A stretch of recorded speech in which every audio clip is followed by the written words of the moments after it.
Hi guys, I'm Jess from Honest Fiction and welcome to my channel. I just finished my reread of From Blood and Ash by Jennifer L. Armentrout and I was left with a massive book hangover. So once again, I scoured the internet to find books that were very similar to From Blood and Ash. So stick around to hear my list of books that will help cure your FBAA book hangover.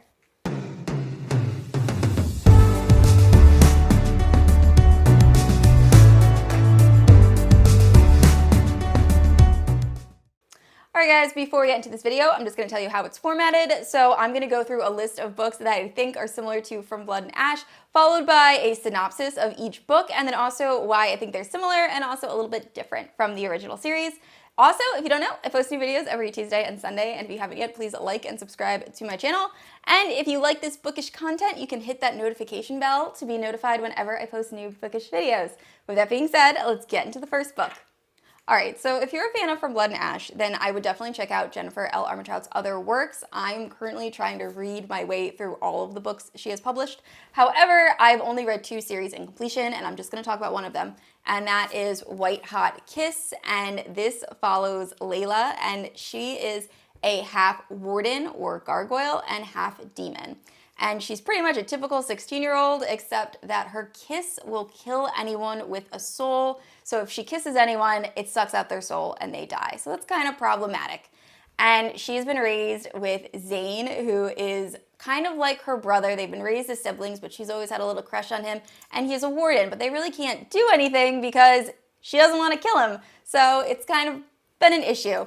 Suddenly, all of these demons start appearing in Layla's world. I should say this is an urban fantasy, so it's like our world. We just don't know that there's demons and wardens and all of that going on. So the demons are invading a little bit, and Layla ends up meeting Roth, who ends up being a demon, and they kind of have this relationship. And it turns out that Roth, since he's a demon, doesn't have a soul, so she's able to have this intimate connection with Roth that she wasn't able to have with anybody else. And it's really a very good story. There's very much a love triangle is like the main thing going on throughout this book, but I enjoyed it immensely. So talking about the similarities and differences, obviously the similarities are that Layla is a little reminiscent of Poppy. Layla also is kind of isolated by her warden caretakers because they're afraid that she might suck out the soul of anyone she is intimate with. So she is kind of depressed and isolated when she meets Roth. Roth also has a lot of Hawk vibes. He's very cocky, like kind of a smartass, but he's a he's a very funny character, and their banter together is very similar to Hawk and Poppy's banter. Like, I love the way Jennifer L. Armentrout writes her characters, and their dialogue is just really fun. So some differences, like I said, this is an urban fantasy as opposed to a high fantasy. I believe From Blood and Ash and A Kingdom of Flesh and Fire, that whole series, is the only high fantasy Jennifer L. Armentrout's ever done. It's her first one, which is so impressive because it's so good. But yeah, and also another slight difference is this series is a lot more tame as far as sexuality. There are some little smutty moments, but it's nothing serious. I think this is actually considered a young adult series, although I read this as an adult and still really enjoyed it. So those are some similarities and differences.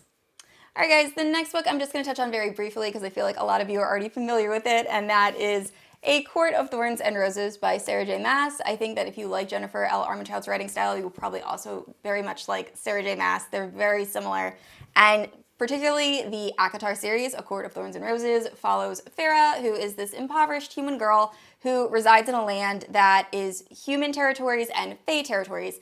And one day she kills a wolf that ends up actually being a fairy, and she is forced to live with the High Lord of the Spring Court. I have many videos on this series that I will link in the description down below and in the cards, but if you want to watch any of those reviews, go ahead and do that. And similar to From Blood and Ash, there is a romance, and I'm not going to go into who it is, but that is very similar.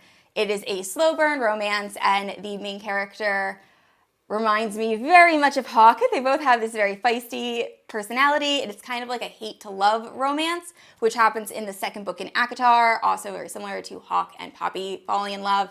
And there's a lot of similarities just throughout the series as a whole. You have a hidden city like Valaris, which is kind of similar to the hidden city of Atlantia. There's just so many similarities. without being the same story, which I like. I feel like there's a couple of these that I'm going to talk about, or one in particular that is very much almost the exact same story as From Blood and Ash, which I actually didn't love. This feels like its own unique thing, obviously, because it is. So definitely, if you enjoyed From Blood and Ash, you really love the character development, you loved the dialogue, you love the world, I would give A Court of Thorns and Roses a shot. All right, the next book is a book I've actually never talked about before on my channel. I just finished reading it, and that is Disenchanted by Brianna Sugalski, and I believe this is either indie published or self-published, and it is kind of like a French-inspired world, and it follows Lilac, and Lilac has this power that is looked down upon by her people. She can talk and communicate with darklings, and darklings in this book are all these paranormal creatures that live outside of Lilac's castle and their territory, and they kind of reside in this wood.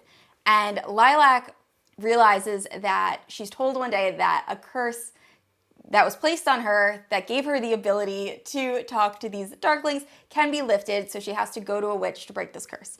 So she decides to sneak out one night and try to break this curse, and along the way she meets a dark, mysterious stranger who ends up not being exactly what he seems, and it really goes from there, and it was a very fun read. I enjoyed it much more than I was anticipating.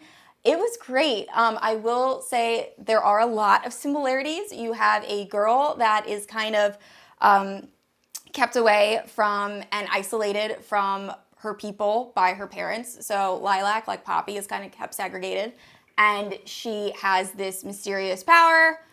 She's able to communicate with darklings, kind of like how Poppy is able to like read the minds of people. So those are some similarities. She goes off, escapes, and goes on an adventure with a strange, dark, and handsome person who ends up, I don't think it's a vampire romance, guys. So it turns out that this dark, mysterious creature, it does happen pretty early, is a vampire, also similar to Hawk, who also is not a vampire, but like has a lot of vampire features. So it was very enjoyable. I loved all the paranormal aspects of this book. It is, like I said, vampire romance, which I didn't know going into this. So if you're not a fan of that, trust me, it does not feel like Twilight, or if you like Twilight, I'm sorry. But it feels very well developed. I really love the world. I love the Darkwood atmosphere. So definitely check out Disenchanted. I don't hear a lot of people talk about this, so give it a shot. All right, the next book is a book that I personally was not a fan of. However, I do think it has a lot of similarities to From Blood and Ash, and that is Flames of Chaos by Amelia Hutchins. And this story follows Arya, who is a Hecate witch. She has a bunch of sisters, and they travel to the human lands, and they discover that their sister, who was kind of put in charge, is missing. And in her place, a man named Nox, who is a super egotistical, tall, dark, and handsome person, has kind of taken over as king. So Arya has to figure out what happened to her sister, who is this Nox person, and it goes from there. So similar to From Blood and Ash, you have all of these paranormal creatures, you have this slow burn, hate to love romance. Now it is, if you like smut, which I have no problem with smut, totally okay with it, this book is very heavy on the smut, and it's very heavy on the vulgar language. So it is definitely adult related. Personally, I couldn't get through it just because it was a little too vulgar for me, and it takes a lot for me to get there. However, I think that it does have a good story underneath it all, and hey, if you like all that smut, you go for it. This is definitely the book for you. So, and I'm not just talking about sex scenes, it's really just like the vulgar language and like describing stuff. But anyway, I think that if you're a fan of From Blood and Ash, I would give this book a shot. It does have, like I said, paranormal aspects. It's a witch, some differences. It's a witch instead of vampires. There are werewolf type things in this, so it does have like all of those aspects. But yeah, just thinking about it, I get a little flustered. So anyway, definitely check out Flames of Chaos by Amelia Hutchins if you're looking for a book that has the same smut level and is a little bit more adult than From Blood and Ash. Next up is another kind of adult-themed book, and that is Pestilence by Laura Thalassa. So in my book similar to A Court of Thorns and Roses series, Hangover, Cure, I mention Rhapsodic by Laura Thalassa, which is very similar. I think Pestilence is probably a little bit, and the Four Horsemen series by Laura Thalassa is probably a little bit more similar to FBAA, and it follows the Four Horsemen of the Apocalypse is pretty much what the entire series is about. So the Four Horsemen of the Apocalypse come and they kind of wreak havoc on the world. So the only one I've read in the series is Pestilence, and it is Pestilence comes to the world and ends up taking a human hostage. So pretty much everywhere Pestilence goes, obviously like plague and people die. So he's a pretty bad guy, and he kind of torments and tortures the girl he takes hostage in the beginning. But slowly she kind of learns new things about him, and they kind of have a relationship, and she realizes that she didn't really understand Pestilence the way she thought. And really, like, their relationship grows from there, and the story is really about them kind of getting to know each other. Personally, I obviously only read the first book in the series, so I didn't love the series that much, but I think that it does have a similar feel to a Kingdom of Flesh and Fire, where you're kind of getting to know, where in Hawk and Poppy are kind of getting to know each other, and they are having that sexual moment. The sexual tension in this book is very, very high. It's ramped up throughout the entire book, so if you like that aspect of a Kingdom of Flesh and Fire, which I feel like a Kingdom of Flesh and Fire definitely focused on the sexual aspect a little bit more than From Blood and Ash. So if you like that, I would definitely check out Pestilence by Laura Thalassa. And this last book is a little bit of a stretch, I know, and that is Girl, Serpent, Thorn by Melissa Bashardoust. If you're familiar with my channel, I brought this book up a few times, and it follows a main character who has been cursed that her touch is poisonous. So, like many other books I've already talked about, she is kept in isolation by her family just because her family, she's of the royal family, her brother, her twin brother, is going to become king. So they don't want her accidentally killing anyone by touching them.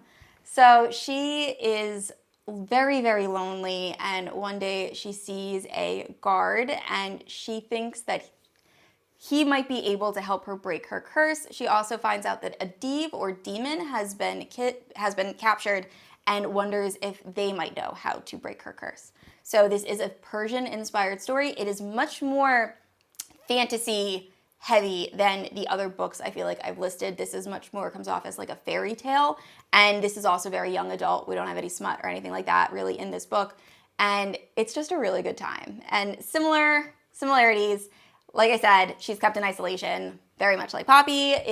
She befriends a guard, kind of like Hawk. It turns out the guard might be more than he appears to be, and kind of goes from there. There are a decent amount of similarities. However, the book as a whole definitely has a little bit of a younger feel, much more of a fairy tale-esque and more whimsical feel than I feel like From Blood and Ash and A Kingdom of Flesh and Fire do. So just be aware of that, but definitely check out Girl, Serpent, and Thorn if you get a chance. I really enjoyed this book so much more than I thought, and I want more people to talk about it.